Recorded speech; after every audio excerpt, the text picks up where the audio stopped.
Biyahe kagabi sa Metro Manila. Ang mabigat kasing trapiko sinabayan pa ng baha at malakas na buhos ng ulan.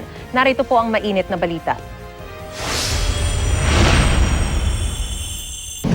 Buhol-buhol na trapiko, baha at malakas na buhos ng ulan. Ito ang perwisyong sinuong na maraming motorista sa Metro Manila sa nakalipas na magdamag.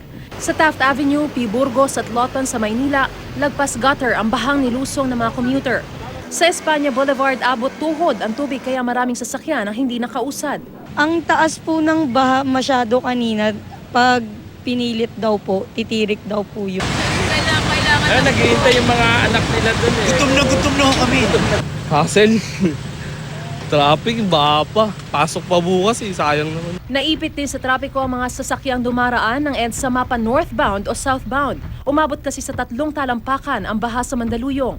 Pinagkakitaan naman ng ilang mga taga Makati ang mga gustong tumawid sa baha sa De La Rosa. 70 pesos ang singil na padyak, 20 naman sa mga gumagamit ng styro. Gutter deep din ang baha sa Barangay Rojas District sa Quezon City pasado alas 11 kagabi.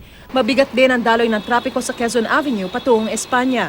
Sa Araneta Avenue umabot hanggang Baywang ang baha. Maraming pasahero ang naglakad sa gitna ng malakas na ulan. Kalbaryo rin sa mga motorista ang baha sa E. Rodriguez at Biak na Bato.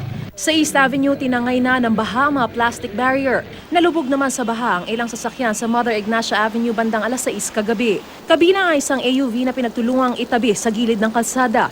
Inabutan ng baha ang sasakyan ay pinarada sa lugar kahit may babalang bumabaha roon kapag malakas ang ulan. Itinaas din kagabi ang first alarm sa Marikina River kaya binuksan ang lahat ng floodgates nito. Ibinaba rin ito kaninang mag-aalas 9 ng umaga nang bumaba sa 15 metro ang level ng tubig.